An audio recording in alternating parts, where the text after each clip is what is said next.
Hi, everyone, and welcome to this online event that we call Intelligent Machines, Emotions, and Our Planet. This event is hosted by AI People Planet.Earth, and that's an initiative hosted by the Beijer Institute, the Stockholm Resilience Center, the Urban Systems Lab at New School in New York, and the Global Systemic Risk Group at Princeton University. Normally, we would do this event as a workshop where we meet and discuss. But of course, because of the COVID situation, we're going fully online. We're exploring the online opportunities that exist, which is a pity. But it's just how it is. I hope you're all staying healthy. So the plan for now, I will just give you a little bit of introduction to this workshop. Like, what are we doing and why are we doing this? And run through the program as well. And then I will hand over to our keynote speaker, Professor Andrew McStay. But let's dive a little bit into why we're doing this. First of all, why emotions and sustainability? I mean, that to me is a key question. Normally, we would think about rational motivations for or economic incentives to drive sustainability.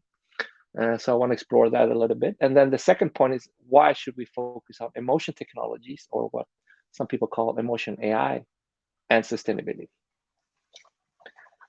A little bit of an introduction here. I think there are a number of ways that emotions are connected to behavior, individual behavior, and collective action, but it's quite complex and it's connected in multiple ways. And just to give you a couple of examples from the literature. So first of all, I mean, and has been well known for quite some time, is that emotions affect perceptions of climate risks. So the way we perceive risks, all types of risk, and also climate risk, are not driven purely by rational calculations or assumptions. A lot of it is driven or affected by emotions.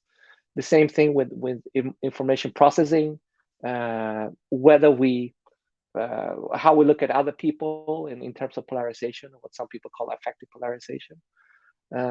There are also a number of very interesting studies that show that people who feel empathy towards others are actually more concerned and care more about climate change. And not only care more about climate change, they also act in more climate-friendly ways.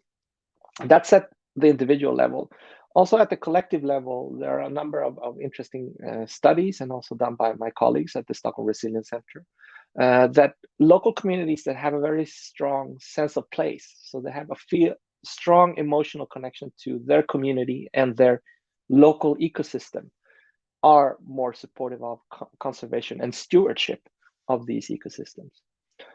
And then a third line of work, and I'm just giving you a couple of examples, because again, the issue of emotions and sustainability action is quite complex, is that it has been discussed and elaborated that if you feel strong positive emotions when you join some sort of climate action collectively, you can get into these very positive reinforcing feedbacks that makes you want to act more and engage more as a collective.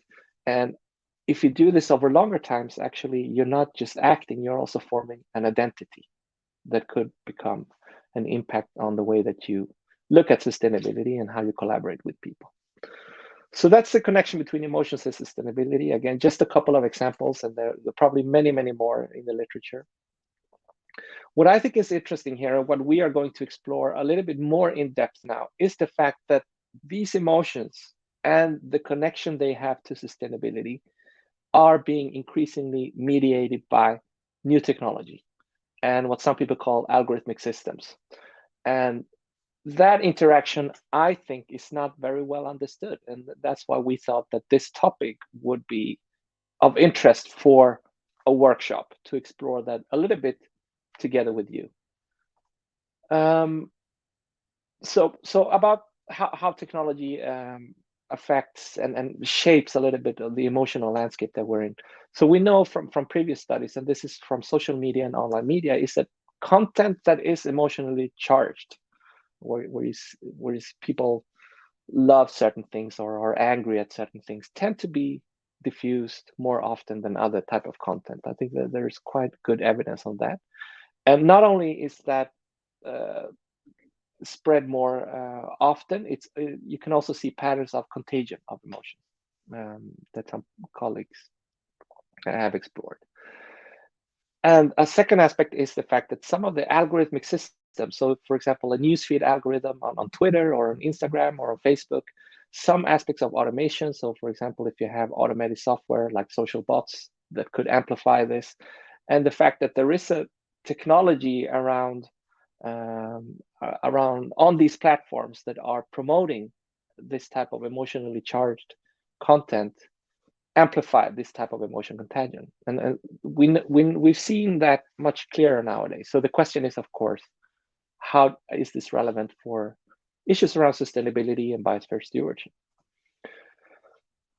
One of the interesting things that I think Andrew McStay made me aware of in his book is the fact that this type of data, emotion data, is becoming increasingly more common and easy to collect and analyze and try to nudge, right? So for example, on the top here on my presentation, you see the change from the Facebook like button to a much more complex of a series of emotions that you can click on when you interact with Facebook.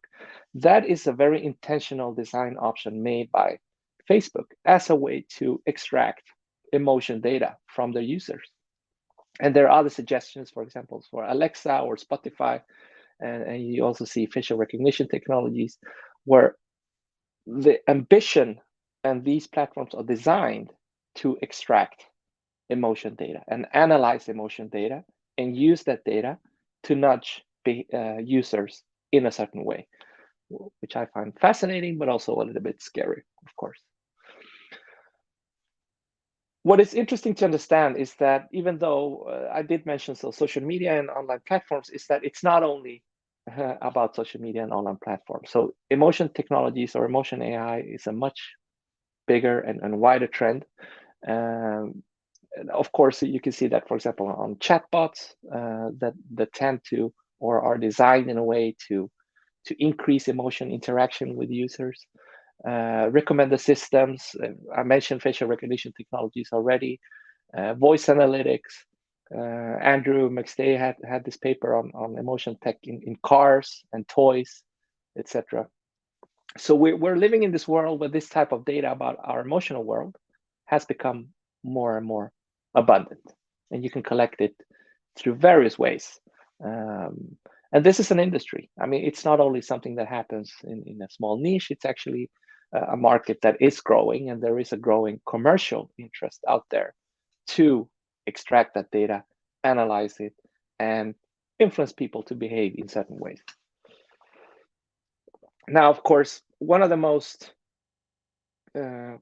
challenging things with emotion technologies is, of course, that it's difficult to assess human emotions for example, from a simple image such as this. So this is an image, and then you can think about having an AI system that maps and tries to predict what's the emotional state of this particular individual. But then, of course, it might seem like a simple task, but you have to look into the context, right? And the context is, of course, maybe not,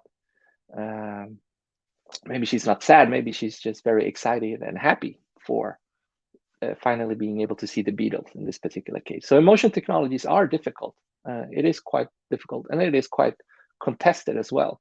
So there's one study from 2018, and I'm sure there are many others that tested out and tried out and did a systemic evaluation of Face++ and Microsoft AI to see to what extent that software was able to detect and classify human emotions in the right way. And as we can see in this particular study, actually, they could prove that this software, these AI systems, were systematically interpreting Black basketball players as having more negative emotions compared to white players, just because of how the AI model was designed, but of course traced back to the kind of data that it was fed. So there are a number of problematic aspects related to emotion technologies. What I also would like to mention is, of course, that things are happening and exploring the contested nature. So in this particular case on the left, this report about China's emotion recognition market, actually how those technologies could be used to violate or have implications for human rights in China.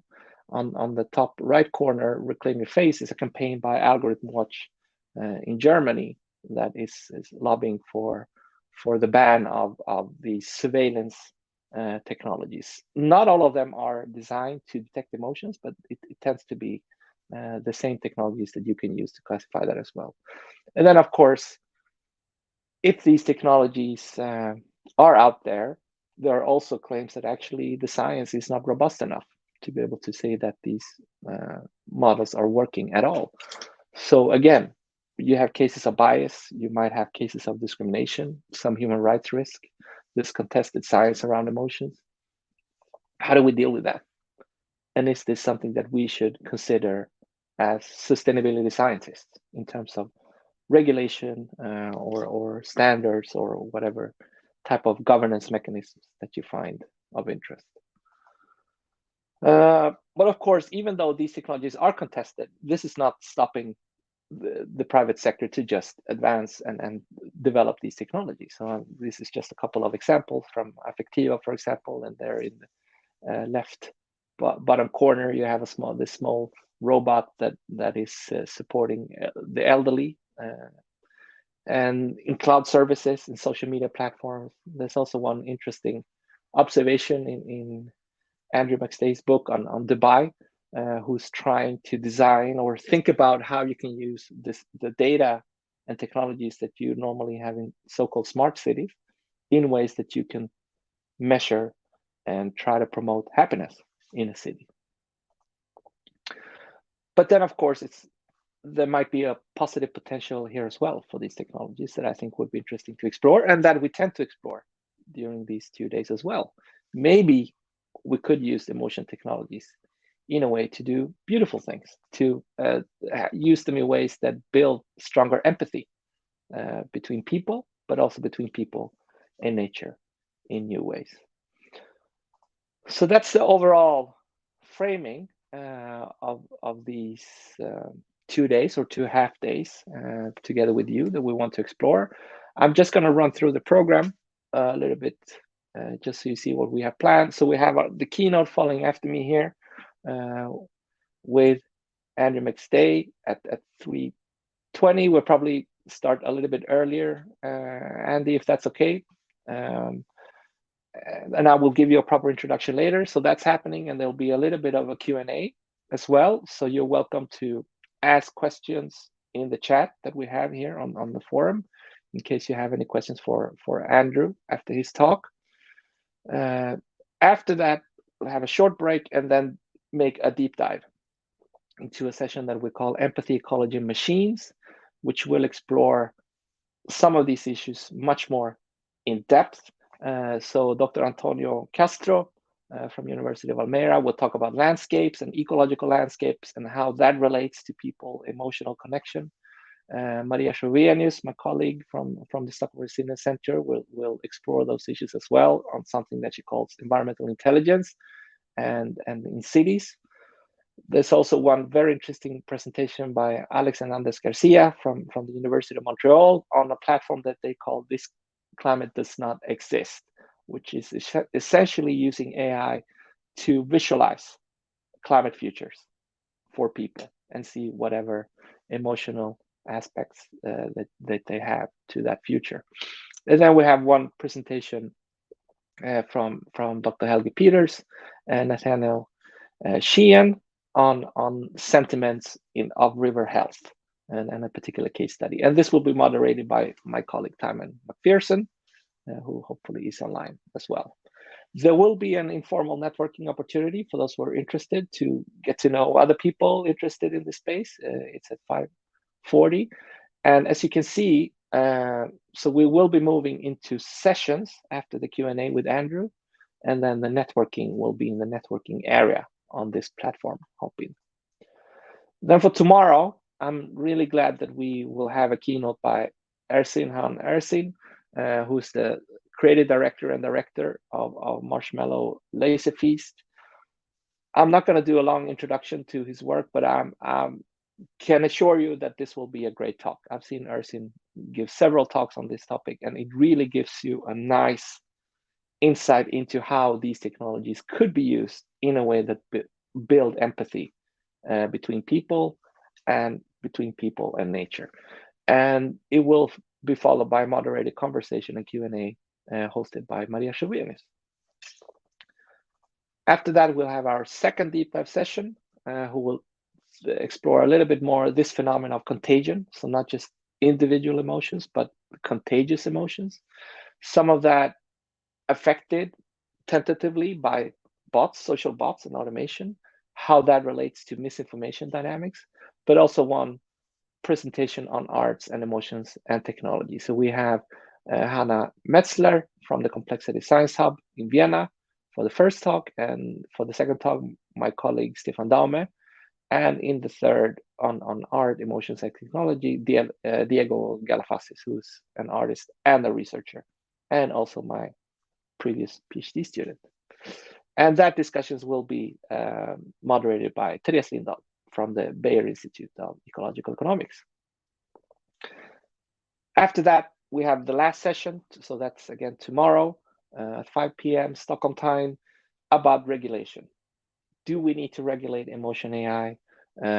Is that even possible? And what are some of the key challenges and difficulties in doing that? So we will have a longer prepared talk by Professor Jennifer Bard from the University of Cincinnati, who's written extensively about that, with some prepared reflections by Irina Brass from University College London and Professor Miguel Centeno from Princeton University. So that will be a wrap up of the conference to focus a little bit more on the possible and difficulties in regulating emotion AI technologies.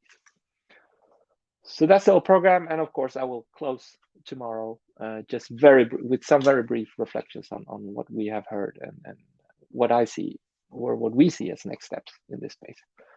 So that was my intro. I want to hand over to Professor Andrew McStay and his talk about emotional AI and the Anthropocene. So Andrew McStay, he's a professor of digital life at Bangor University in Wales in the UK. And you also lead the Emotional AI Lab, so an international research group that examines the social and cultural impacts of artificial intelligence technologies that function in relation to data about human emotion, moods, and affective states. Sorry, I was just reading out from the webpage. But I guess if you wanna know more about the Emotion AI Lab, you have a webpage that I'm sure you will share, emotionalai.org. But also, hopefully you see this. So, oh no, you probably can't see it because of the background. But Andrew, you wrote this book called Emotional AI, The Rise of Empathic Media for Stage in 2018. That really opened up my eyes for this phenomena, which I find so fascinating. And I'm so glad that you're joining and that we're making this connection between emotional AI and our planet. So I'm going to hand over to you, Andrew. Welcome. Cool. Thank you very much, Victor, for the very generous and warm introduction. Let's just go through the whole thing of making sure we've got slides on screen. Everybody happy there? Good. Yeah, I think this is an excellent event. I think, yes, maybe it would have been better to gather in person, but I think what I really like about this event, as kind of compared to other online events, is how it's bringing together really different elements. And I don't know what I'm going to get out of this event over the next couple of days. So I'm excited. I'm really interested to see where all of this goes, and what courses of action it will set in motion. But since Victor invited me to do this talk, a few weeks, if not months ago now, I've been giving a lot of thought about the relationship between emotions, technology, and climate-based issues. And it wasn't immediately obvious what the connections were. But I think I think I've kind of been inspired to the point where I have a forthcoming book looking at these kinds of issues, and yeah, I'm going to be having a climate-based chapter in there directly as a result of Victor's invitation. So I do think this is a really important event. So again, thanks for getting this going, Victor. So yeah, so the talk will talk about some of the ideas that are going to feature in this chapter. But I also kind of want to do some kind of basic things as well. So first, I want to kind of define some kind of key terms and jargon. And then particularly for those on the call who, don't necessarily have expertise in this area, just very briefly, very briefly, discuss some of the technologies in question. But really what I want to do is give you a sense of the use cases and the extent to which, is this a fad? Is it just something passing and will be gone? Or is there something more substantive happening that means that technologies that interact, sense, gauge, or at least try to gauge emotion are going to be with us for the foreseeable future? And in terms of kind of how I've kind of approached this question about emotional AI and what it means for us in terms of a kind of a climate and anthropogenic context. And then again, begin to kind of focus on some of the unique factors of emotional AI and climate. But that will hopefully become clearer as we get there. But I think what's kind of really important to note first is that the idea of using technologies to gauge and interact and understand human emotion is not all new. So we can go back to around kind of the 1870s with the work of Duchenne, who used electrodes and calipers to stimulate emotion. And these kind of basically that involved making geodesic grids of the face, understanding which muscles connect with which facial expression, and thereafter stimulating those muscles. Similarly, Wilhelm Wundt, in his kind of early kind of psychology labs in Germany, again was really interested in measuring, using technologies to gauge blood pressure as a proxy of emotion. And certainly for the kind of psychologists on the call, you'll be aware that Wundt was arguably kind of one of the fathers of kind of professional psychology as we know it. Interestingly as well, many people who studied under Wundt would go on and set up some of the world's kind of biggest advertising agencies. But examples of technology and emotionology, they continued through the 1900s, but possibly culminating in the work of Rosalind Picard and her work on affective computing in the 1990s. And I think, if you're not aware of Ros Picard, and you are kind of developing an interest in this area, connecting computing and emotion, her book Affective Computing is a definite must read. Which kind of leads me on to kind of a question of terminology. And do we call this emotional AI? Do we call it automated empathy? Do we call it affective computing? In a sense, it doesn't really matter. Rosalind Picard opts, with the expression affective computing. There's a field that's being kind of, that's arisen as a result of that. But it's really interesting reading her book, Affective Computing, in that one of the reasons that she chose that somewhat aloof expression is because she was at MIT at the time in a department full of male engineers working on AI that historically had been an uber rationalist discipline. So her experience as a woman working in AI but wanting to look at emotions, she was very mindful of that. And I'm interested to know to what extent that influenced her choice to go with affective over emotion. But whichever way around, the focus and the subject of this presentation is about computational means to infer and feel into psychophysiological states. And this includes emotions, but it also involves moods, affects, but also other human states such as fatigue, tiredness, attention, and intention. So yes, it's about emotion, but really what we're talking about here is the relationship between technologies, which are ultimately quantitative things, and humans, which are perhaps arguably ultimately qualitative things. And it's that interaction between quantity and quality that, for me, kind of just continues to kind of maintain my interest in this area. So in terms of kind of how it works, essentially it works by biometric proxies. So it involves sensing of a physiological or a biometric signal.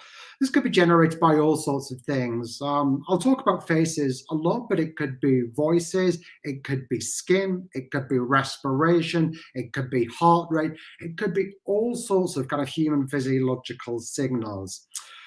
In essence, kind of what happens is that patterns or features are extracted from those signals. And then as a result of that, some form of psychological theory or some aspect of emotion theory is applied to that data. And then there's a representation given of what that emotion is that's derived from those physiological signals, and then that feeds into a system of some kind. And that system could be advertising, it could be education. We'll talk about a few as we go on. But in short, it's about physiological signals, application of theory, named emotional output state. So I promise I don't have lots of these slides with lots of bullet points, but what I wanted to do here is just make sure that you have a sense of the range of approaches to emotion that exist. These are only a handful, but they encapsulate kind of most of the big areas. Emotional AI is typically connected with basic programs. So as you kind of see in the second bullet there, the work of Paul Ekman, typically, yeah, emotion, facial action and coding systems, again, typically equated with basic. And the idea here is that there are kind of between 6 and 8 basic emotions that are in essence kind of pre-programmed within the brain. And what's key there is that these are pre-programmed emotions, and then expressions are quite literally that they are a result. They're an expression. In emotion, the book Emotional AI, I talk about them as a leak. So what that means is that relationship between expression and interior emotion is certain and clear, which means it can be inferred backwards. That's a large and very, very, very questionable claim. But certainly it seems that it's one that the emotional AI industry have been happy to run with. But looking through the rest of the bullets here, there are different approaches, such as Nussbaum, for example, who talks about the relationship between emotion and ethical reasoning and making judgments. Lisa Feldman-Bauer, some of you who kind of follow emotional AI debates will likely be aware of her. And she talks about, kind of cultural constructions of emotion, where there is no such thing as a pre-programmed interior emotion, but rather it's a socially constructed label that's applied to a physiological occurrence. And then others such as Andrea Scarantino, even argue that, do emotions even exist? Might the entire premise of emotion be entirely fallacious? And that sounds strange at the outset, but given that experience of emotion, and certainly given that definitions of emotion are so heterogeneous and so diverse and wide-ranging, might they not exist? Perhaps kind of want to get into in the talk afterwards. But in terms of kind of how I tend to come up this, I quite like Sidney DeMello's definition of emotions as conceptual. I think that word conceptual is an important one, concept being an idea. Kind of aligns with these kind of more kind of social constructionist approaches to emotion. But ultimately, they're things that arise from interaction between brain, the body, and the environment, i.e. the social context in which kind of people happen to be. And I do like that kind of slightly more kind of contextually friendly approach to emotions. So what I want to do now is just give you a sense of how these types of technologies are playing out in kind of life today and in terms of technological applications coming down the line. So Victor, in the kind of preamble, kind of mentioned Spotify. And Spotify is really interesting. They've long been a company which has profiled emotion. So in terms of info emotion, from what our favorite playlists are, when we play them, how we play them, and they've shared this data with advertising agencies such as WPP. They have a long-standing relationship with them. But the next iteration of Spotify is something that's going to be a lot more kind of biometric in tone, involving kind of use of kind of speech analytics to detect factors such as emotional state, gender, age, accents, but also context as well. In relation to the physical environment of where a person happens to be and even who they happen to be with. So although emotional AI is frequently criticized for being insensitive to context, as Victor mentioned his preamble, I think this is something that the industry are trying to work and trying to get around to try and kind of build a kind of greater sense of accuracy in the technologies and the use cases. But you can see already that in terms of kind of the use of these kind of technologies by kind of major services, it's clearly kind of ethically with music is engaging with kind of biometric profiling in context in relation to location sensitivity and so on. But certainly for Spotify, this is a direction of travel for them. And then there's all things metaverse. Yep, we can get into kind of questions of whether the metaverse is a thing or not after the call. But what I kind of take from a lot of this kind of discussion that took place in 2021 is less about the Facebook side of things, or Meta as they now are, but actually the Microsoft side of this. And I think Microsoft they're developing Mesh for Teams. In essence, this is kind of a metaverse-based application. In essence, the idea is to use cameras, again, to profile faces, to render expressions for in-world expression, and kind of be that in kind of a VR context, or be in kind of a mixed reality context, or even just for a laptop context, where however this might work. I think it seems to be that would be kind of a slow progress. But I think, Microsoft's involvement in this, for me, is kind of particularly interesting, far more so than kind of Facebook's interest in all of this, just because of Microsoft's long-standing interest in kind of both emotion. Many kind of people who used to work for kind of emotion AI companies such as Affectivo have now moved to Microsoft, but also because of their kind of long-standing tradition in workplace analytics. Yes, I think for me, it's the metaverse in relation to Microsoft is certainly kind of the more interesting one. Some of you may have kind of heard of HiveView. In essence, what they are, HiveView, they're a US-based recruitment firm. In essence, what they do, they have kind of a range of kind of stages in their kind of what they call their recruiting pipeline or their recruiting funnel. And part of that kind of involves online calls, answering kind of pre-scripted questions, and then use of cameras to gauge expression, use of voice analytics to kind of detect tone of voice. And so what you're kind of starting to see here is the kind of removal of kind of in-person interviewing, particularly for kind of put this slightly deadly. I was about to say kind of low-value jobs. That's a terrible way of putting it, but certainly not for jobs that are kind of C-suite and kind of executive level. For everybody else, for the rest of us, is perhaps a better way of putting it. So in terms of kind of use of kind of these technologies in this type of context, this is kind of something that's really increasing. I think one of the interesting things with HiveView as well is that they're keenly alert to kind of questions of bias in both in-person recruiting, where we kind of tend to recruit, we tend to hire people that tend to look like us, who may be white, male, and so on and so forth. And the idea of HiveView is to kind of actually kind of to insert some breaks into this. So certainly there are enormous questions to be asked about emotional AI and how the data sets are trained, who they're trained on, and what content it's trained on as well. Typically, it's really opaque in terms of how the systems are trained. But HiveView is kind of one company, and it's not something I defend. I just think it's kind of interesting and warrants kind of further study, the relationship between kind of bias trained data, discrimination in recruitment, but also discrimination in kind of in-person recruitment as well. And yeah, it's interesting that Victor kind of had this kind of slide on his deck as well. This is from 2018. I think one of the things that I like about this slide is that it kind of really kind of highlights the role of voice analytics.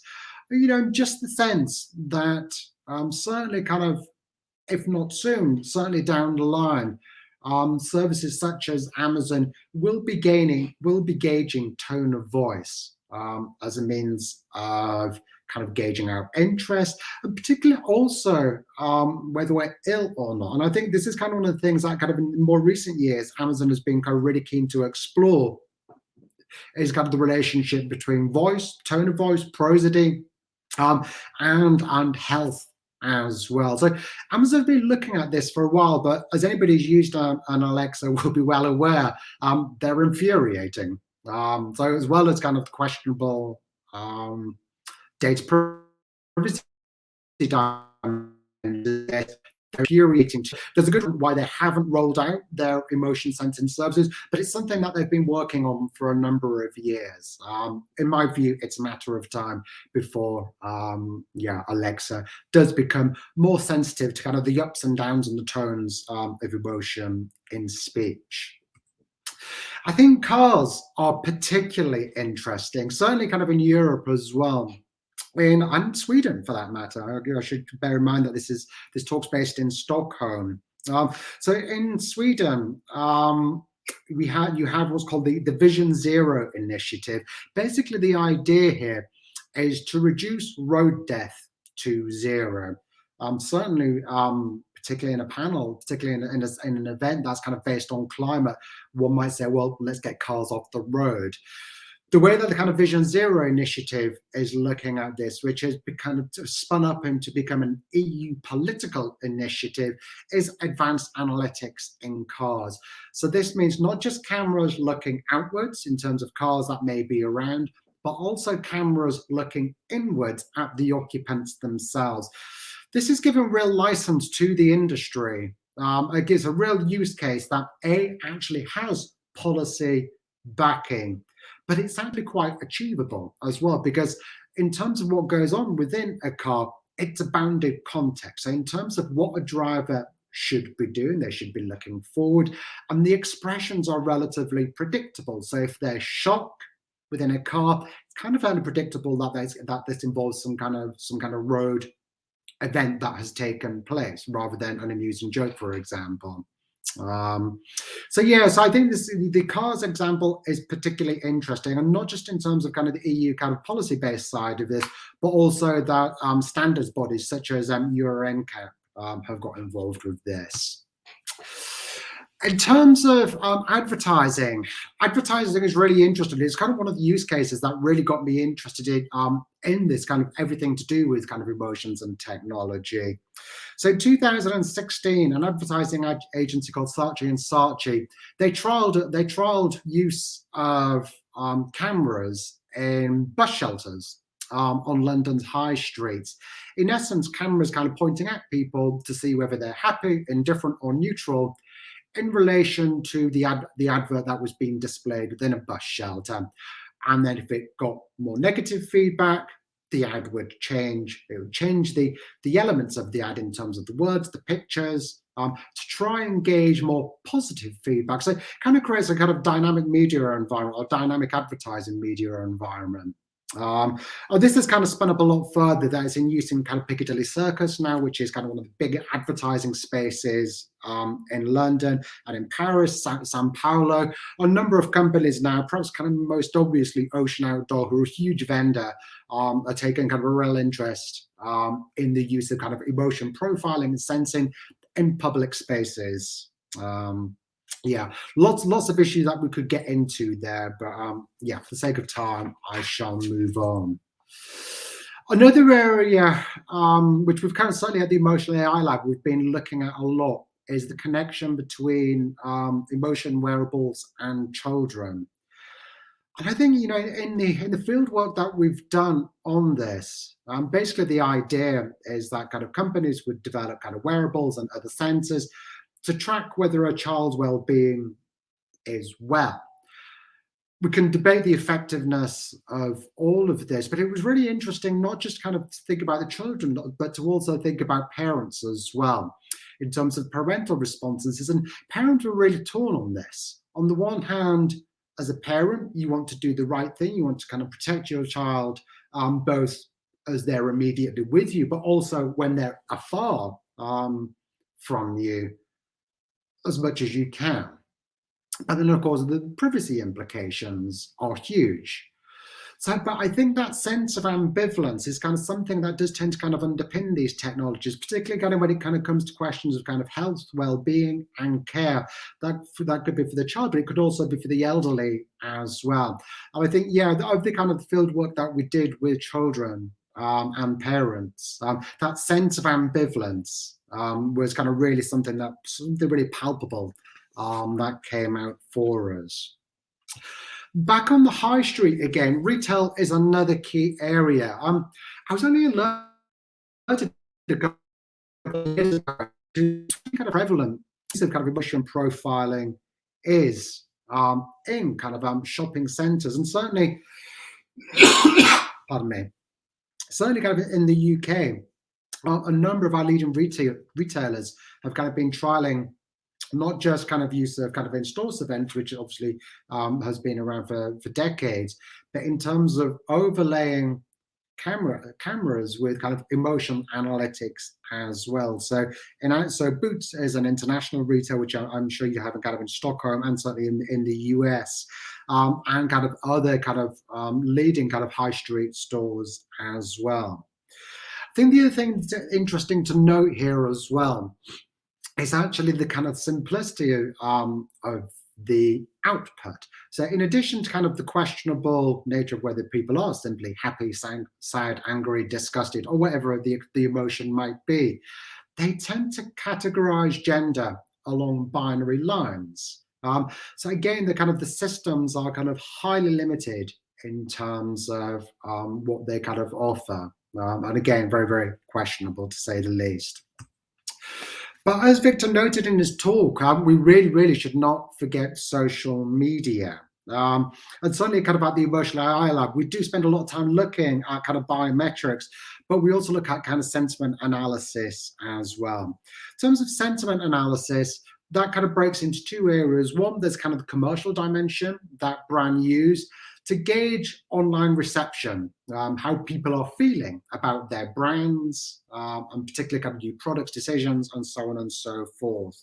But of course, it very much kind of includes kind of political campaigning as well.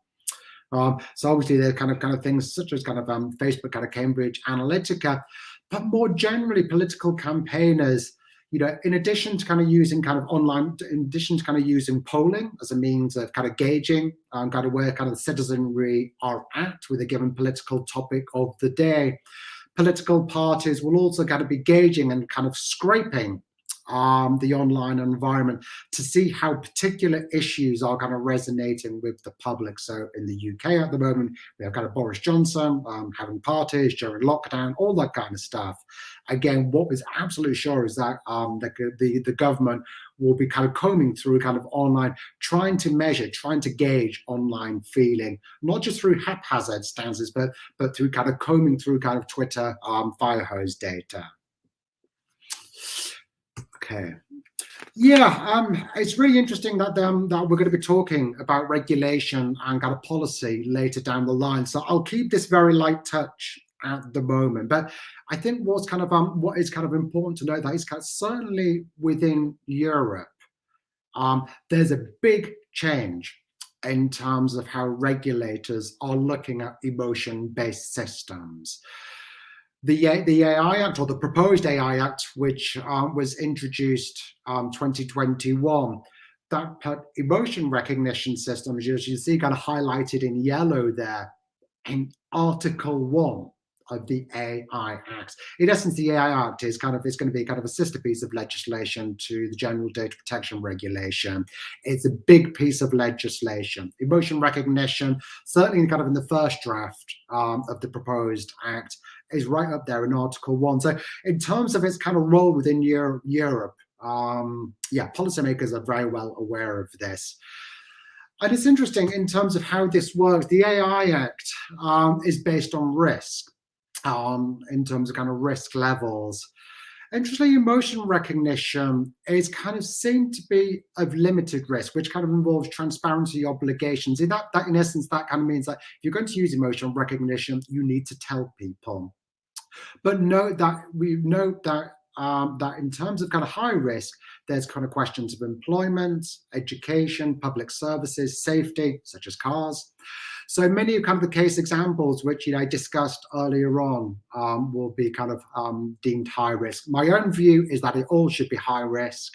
But yeah, and I do think that's probably where this will end up falling within Europe. Again, bearing in mind that we're still kind of at kind of draft stage of the legislation. But I'm sure we'll get into that kind of later down the line.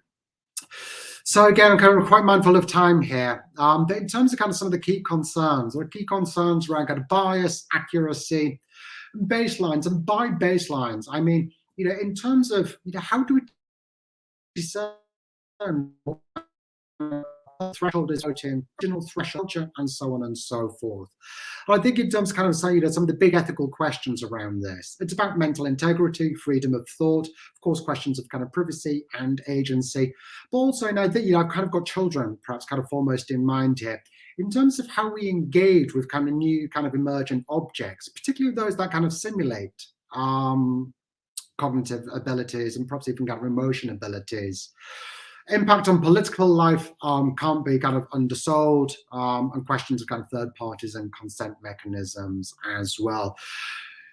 These are not new concerns, but I think what's really interesting is that, where's climate in all of this? And I think climate, of course, is kind of hugely important, and not just because of kind of what the planet faces, but because of climate in relation to AI itself.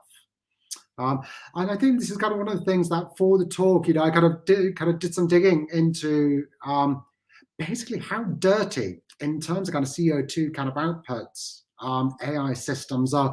I'm sure we'll kind of have experts kind of on speaking in the next couple of days who are going to speak to more about this. But I just kind of wanted to flag a few points that in relation to kind of CO2 itself and AI systems. One of the things that I kind of noticed in kind of my brief scan of kind of the literature in this area is that CO2 increases in relation to granularity and accuracy of a system.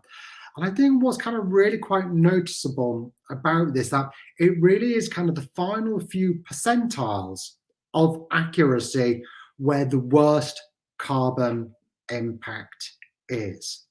And I think they're just worth kind of holding on to that thought, that in terms of kind of deciding whether an orange is an orange, an apple is an apple, a camera is a camera, or whether Andrew McStay really is Andrew McStay, in terms of those kind of building that extra level of confidence, those final few percentiles, that's where the damage is really done. But you kind of see this. This is kind of something that kind of really began kind of back in 2012 with the ImageNet competition. In essence, ImageNet is kind of a competition for kind of image and object recognition, machine learning vendors. That could be companies or it could be kind of academics. In essence, what they do, they compete for their systems to be more accurate or kind of more accurate in what they will predict will happen next. And since 2012, the amount of CO2 spent to increase accuracy in systems is just rising exponentially, scarily so, to say the least.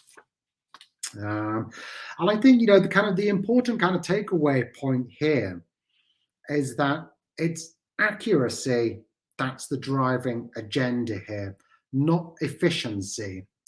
Now, one could say that, well, the systems will eventually be made more efficient.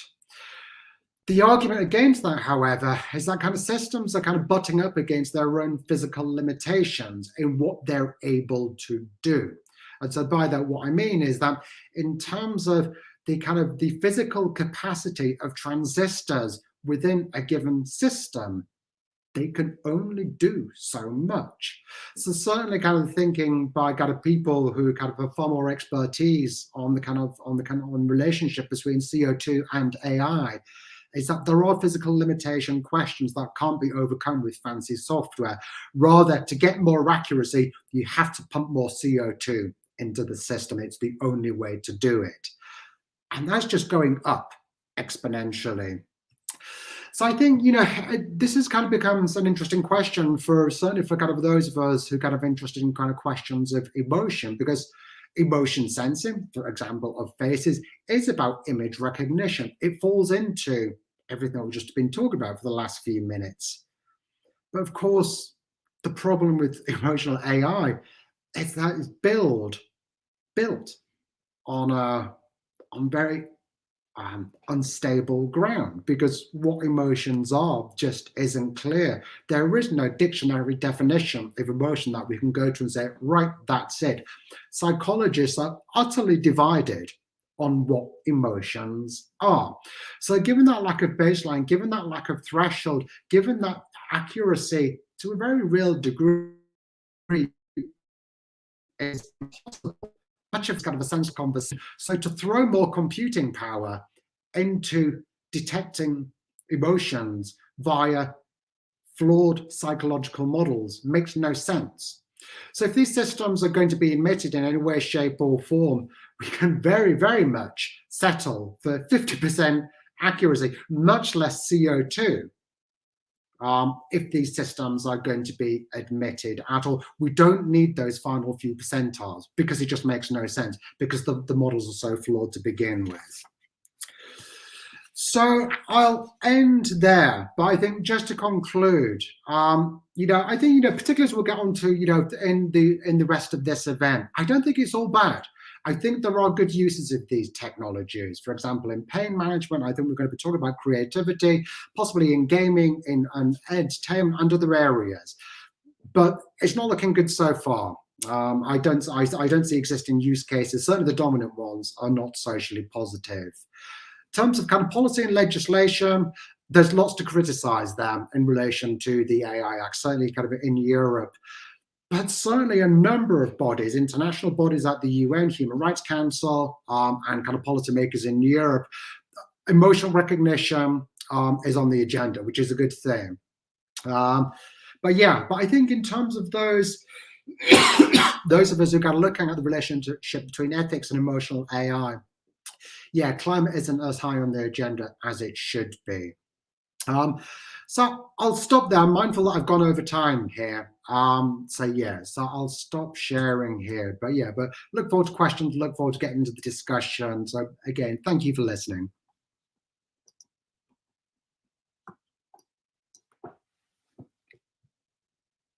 Let's see. Here we go. Thank you. Can you hear me okay? I can. Brilliant. Thank you so much, Andrew. That was fascinating as always. So we have a little bit of time for questions and answers from you. So if people online, if you have a question, put it in the comment part of the chat here.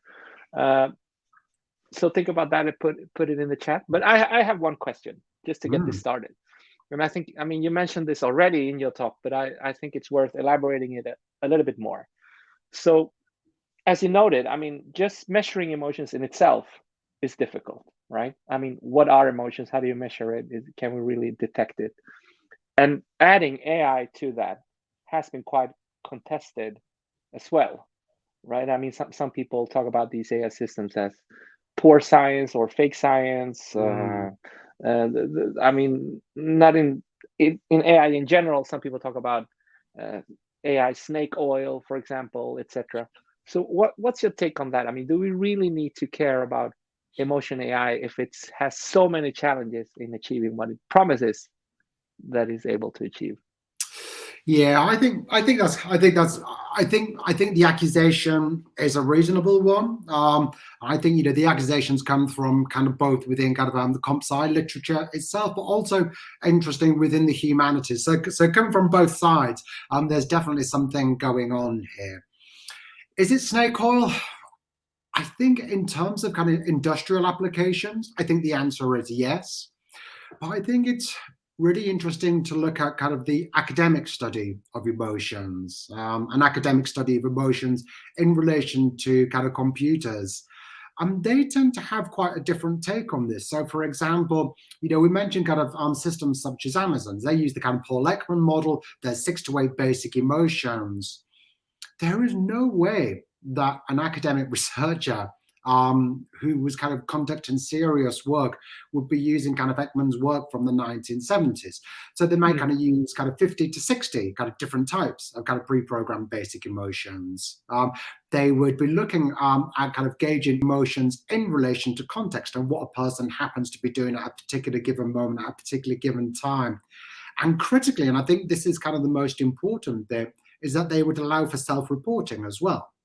So in terms of kind of whether kind of let's just kind of say it was a student sample, for example, whether the kind of that student was feeling a bit stressed, whether they were feeling happy, what were they feeling at that kind of particular moment in time. So that's not to say that this approach of kind of labeling emotion and using systems and technologies to label emotion is either morally right or academically, scientifically. Say that in terms of the industrial application, where we're talking about 6 or 8 kind of basic emotions, it's way, way, way oversold. So what I take from that is that we're at the start of something here. We're not at the end of something. So calling it kind of snake oil, calling it pseudoscience, all these kind of labels, yes, they're not wrong. But I think we're at the start of something here, not the end of something. That's a good observation, but that means that it's also possible to shape, I guess, because in the early days we can actually direct it. Are you optimistic about that? It's an interesting one, because with that notion of we can shape, it really depends on who we are. Are me, you, and others on the call, are we kind of Facebook, Google, Microsoft, and so on? But we're not there. But we are academics. We are, and some of us will be kind of doing kind of direct research into these areas. And yeah, I think there is scope. But I'm certainly kind of in the work that I'm doing. I have a forthcoming book, hopefully coming out next year, where I'm kind of looking at entirely different ways, approaching models of doing this. And without giving the game away too much, it's basically about kind of flipping the entire system of how this is done. So allowing people to input, to annotate, to label. So it does involve use of kind of systems to kind of detect, but it doesn't rely on strange others, companies, doing the labeling. So it's a much more decentralized approach. So I think, so I think the connection between emotion and technology, long way to go yet, but I think, I think these kind of industrial accounts of 6 or 8 basic emotions, and the kind of, hopefully, in the kind of the very soon to near future, they will be done and dusted. Thank you. I'm going to add a question here from the chat. Maybe you can see it. Some from Pakang Wong. So there's something apparently called the interactive model of emotions. I can feel immediately that this is not my field, but maybe you can explain a little bit what that is, and if you can give us some examples of that. Yeah, so I think how kind of interpret the question is that in terms of kind of an interactive model of emotions, again, it's basically kind of allowing people to kind of self-label in some way, shape, or form, rather than that kind of more kind of deductive top-down approach. I think that's what Pag is getting at there. Yeah, it's interesting. I think it's in Microsoft do a lot of work on kind of emotion and kind of and empathic technologies. And although Microsoft Azure, which is that's the branch that deals with all of this, they're kind of selling kind of a basic emotions model. Internally, they're kind of developing other kind of more kind of socially constructivist based basis of emotion. They're very much aware of the limitations. It's just how best to do this, how to address it, and where to go with this next. And it's interesting to look at some of the hires that Microsoft have been making in this area. So yeah, I think there will be more other approaches, more approaches friendlier kind of friendly to kind of social constructivism. But to answer the kind of question directly, in terms of approaches being that kind of exist at scale, I haven't seen any that are using interactive approaches yet. I'd be interested to know if Pac has. I mean, I have another question for you before I bring in something more from the chat. And I mean, that's and the reason why we're having this event at all. I mean, I think in your work, when you talk about emotions and connection, it's mostly about people, right? It's people. But I think what we're seeing from our work and in the sustainability science, it is about connecting to nature or non-human species or future generations. So what's your take on that? Is that type of emotional connection relevant at all when we talk about emotion AI, or how do you look at that? Yeah, and I think I've got two ways of coming at that. The historical roots of empathy, they derive from this principle of kind of fellow feeling. It's kind of feeling into, so in terms of kind of where all these kind of more recent kind of language of kind of emotion contagion, it kind of comes from this kind of the philosopher David Hume. Fellow feeling. So I think in terms of this kind of sense of kind of collectivity of emotion, yep, I kind of see that side of things. But in terms of the animals question, I think that's a fascinating one. I briefly kind of mentioned some of the histories of these technologies, but in large part, they actually come from studies with animals in terms of looking at kind of changes in affective states of animals from one situation to the next. So originally what it was done by kind of bringing animals into a lab and examining kind of changes of state to kind of ascribe emotions within animals themselves. So I appreciate that's not quite what you're getting at in terms of kind of thinking of kind of a more interspecies kind of connectionism, where there are kind of bonds between kind of the species. I appreciate that's not quite what you're getting at. But in terms of looking at the history of emotional AI itself, it has very strong roots in terms of studies with animals engaging their affective states as well. And maybe there's kind of a research program there with emotional AI somehow as well. Yeah, for sure. So I'm gonna bring in a question from the audience here, and I'm gonna put it on the chat, which is about positive examples of emotion AI. I think I mean I know you didn't mention, but they do exist, right? So can you give us a few examples of positive examples? I agree. So I think in terms of kind of on the positive side of this, again, it's really interesting to look at the affective computing literature itself. So just to move away from kind of the industrial applications, but to look at kind of the academic uses, and certainly in terms of kind of pain management, I think there's some really interesting use cases there in terms of kind of using sensors to quite literally kind of feel into kind of thresholds and levels of pain, and to kind of gauge feedback and kind of responses thereafter. I think in terms of kind of media and entertainment, I think there is scope for some good stuff here. And I think, more broadly, I think, kind of linking into that kind of notion of kind of the quantified self in terms of kind of self-tracking, be that of kind of physical states and possibly even kind of mental states. Again, allowing for that kind of self-labeling idea that I was talking about a few moments ago. I think there are scope for positive use cases. I think overwhelmingly, things are not good at the moment. But I don't think it necessarily has to be that way. And I find that instructive in that one, it's not something kind of innate to the technologies itself. It's innate to kind of how some of these technologies are being used. And of course, who is using them and how they are using them. And what choice does that kind of allow people be that people in the workplace, be it people moving through kind of public spaces and so on and so forth. So I don't see kind of emotion detection as innately bad, but certainly the cards are stacked against kind of current uses at the moment. That's not to say I'm not trying to defend this stuff. You know, I'm an academic. I have kind of I have no vested interest either way. But I think it's fair to say that I do kind of find sometimes that